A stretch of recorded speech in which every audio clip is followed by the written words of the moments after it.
Assalamualaikum warahmatullahi wabarakatuh. Pada video kali ini tentang penyusunan rencana pelaksanaan pembelajaran. Jelaskan dulu tentang rencana pelaksanaan pembelajaran.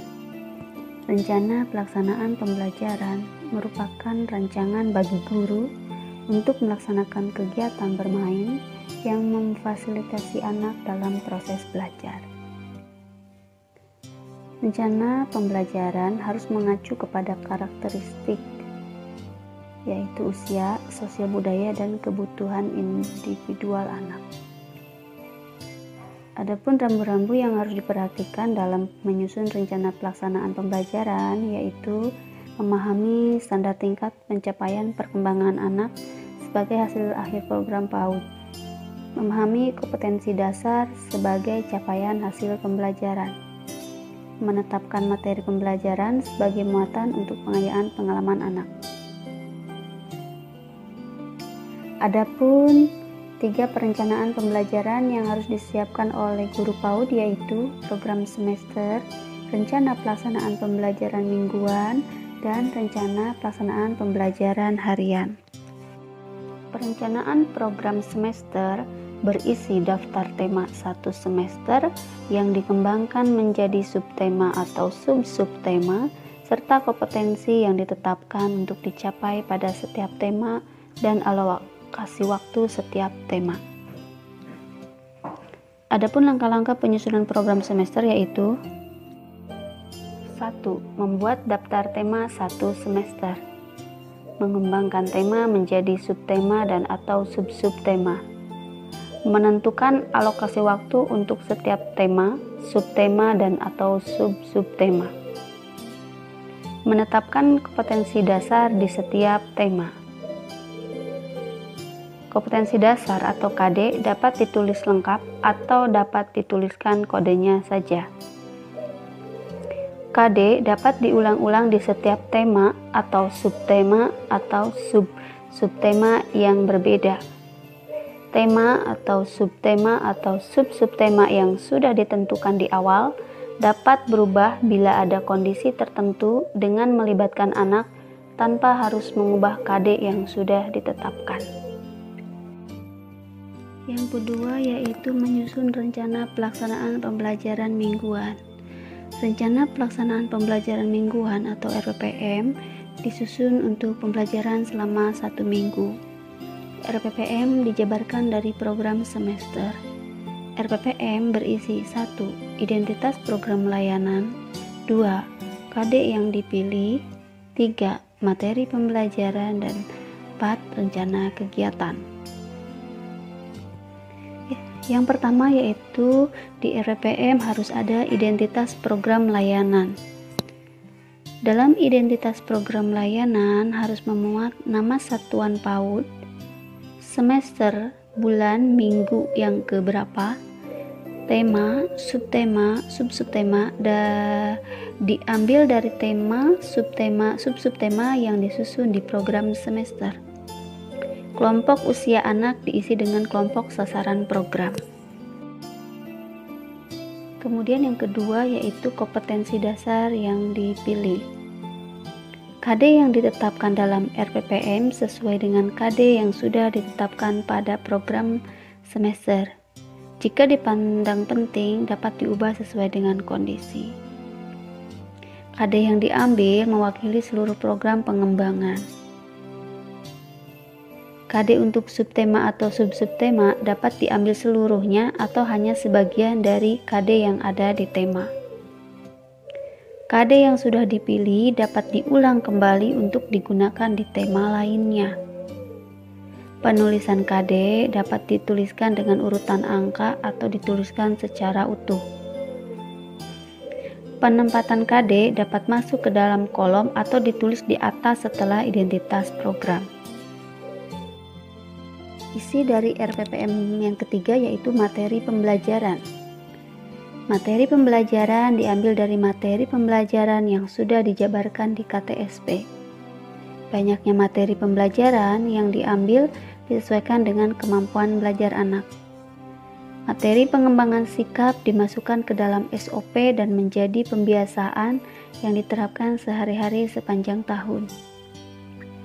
Materi pengembangan sikap yang telah dimasukkan ke dalam SOP terus diterapkan walaupun tidak lagi dicantumkan dalam RPPM. Materi pembelajaran dikaitkan dengan tema, subtema, dan subsubtema. Materi pelajaran untuk satu tema, subtema, subsubtema akan diulang-ulang sesuai dengan alokasi waktu RPPM untuk penguatan kemampuan anak. Isi yang keempat dari RPPM yaitu rencana kegiatan. Rencana kegiatan berisi beberapa rencana kegiatan yang dapat diikuti anak. Rencana kegiatan harus menarik dan membolehkan anak-anak untuk memilih dari banyak kegiatan yang disiapkan oleh guru. Rencana kegiatan untuk 1 minggu harus bervariasi agar anak tidak bosan. Jumlah kegiatan yang disediakan setiap harinya minimal 4 kegiatan berbeda untuk tetap menjaga minat belajar anak dan agar anak memiliki pengalaman belajar yang beragam. Rencana kegiatan harus dapat mencerminkan pendekatan saintifik. Rencana kegiatan memperhatikan model pembelajaran yang digunakan di setiap satuan PAUD. Rencana kegiatan untuk 1 minggu memberi pengalaman nyata kepada anak dengan bermain balok, drama, alam, dan lainnya. Materi pembelajaran diulang setiap harinya selama alokasi waktu yang ditetapkan di RPPM, tetapi dengan kegiatan yang berbeda.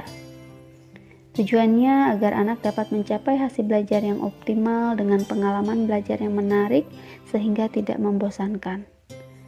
Rencana kegiatan disesuaikan dengan tema.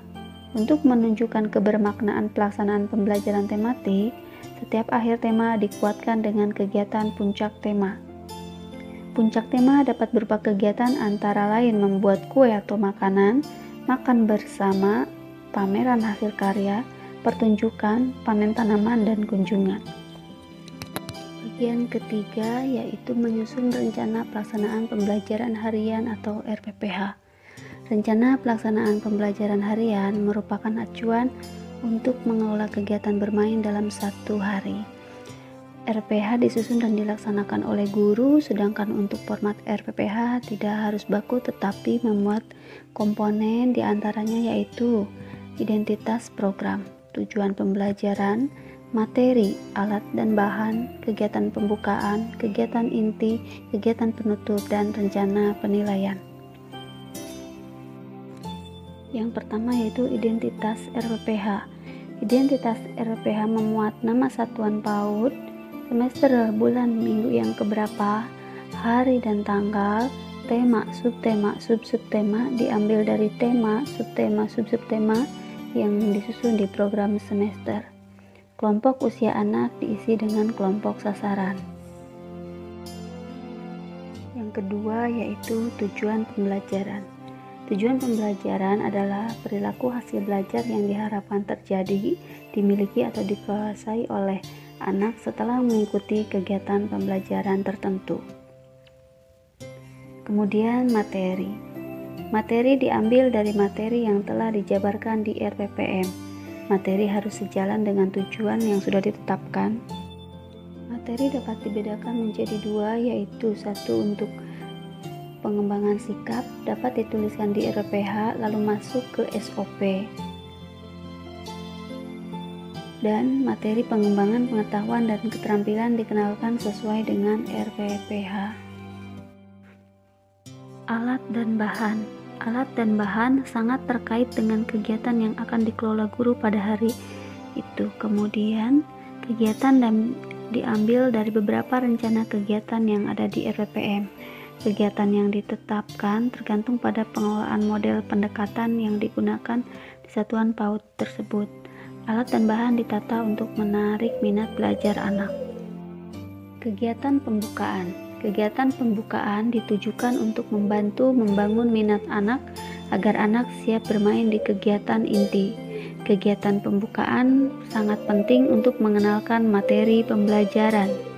Kegiatan pembukaan dimanfaatkan guru untuk mengenalkan kegiatan bermain yang sudah disiapkan aturan bermain, menerapkan pembiasaan-pembiasaan, dan sebagainya. Kegiatan inti, proses belajar menerapkan pendekatan saintifik, yakni anak mengamati sesuai dengan tema yang dibahas, menanya, mengumpulkan informasi, menalar, dan mengomunikasikan. Proses pembelajaran dengan pendekatan saintifik diterapkan secara lebih fleksibel dan lebih luas. Kegiatan inti memberi kesempatan anak untuk bereksplorasi, membangun pengalaman bermain yang bermakna. Pada tahap mengomunikasikan, ditekankan pada anak menyampaikan gagasannya melalui berbagai kegiatan bermain yang disiapkan. Kegiatan bermain disesuaikan dengan model pembelajaran sentra atau area atau sudut atau kelompok dengan kegiatan pengamat. Jumlah kegiatan yang disediakan setiap harinya minimal 4 kegiatan yang berbeda untuk memfasilitasi anak agar tetap fokus bermain. Penguatan mengingat atau recalling merupakan bagian dari kegiatan main di inti. Recalling untuk menguatkan kembali pengalaman bermain dan konsep yang dipelajari anak. Kegiatan penutup. Kegiatan penutup dilakukan di akhir kegiatan hari tersebut. Kegiatan penutup berupa transisi dari sekolah ke rumah. Di kegiatan penutup dapat mengulang kembali apa yang dilakukan pada saat kegiatan pembukaan. Kegiatan penutup juga dapat diisi dengan kegiatan rutin untuk memperkuat sikap yang diharapkan. Kegiatan penutup dilakukan untuk menarik minat anak belajar esok harinya. Rencana penilaian. Indikator perkembangan mengacu pada indikator yang tertuang pada lampiran Permendikbud nomor 146 tahun 2014 tentang kurikulum 2013 PAUD dan dapat diperkaya oleh satuan PAUD sesuai dengan visi, misi, tujuan, dan kekhasan lembaga. Indikator penilaian disesuaikan dengan tujuan pembelajaran dan materi pembelajaran. Indikator penilaian sudah dikelompokkan ke dalam program pengembangan untuk memudahkan dalam penyusunan laporan. Format rencana penilaian tidak bersifat baku. Dan dalam RPH jangan lupa mencantumkan model pembelajaran dan metode pembelajaran.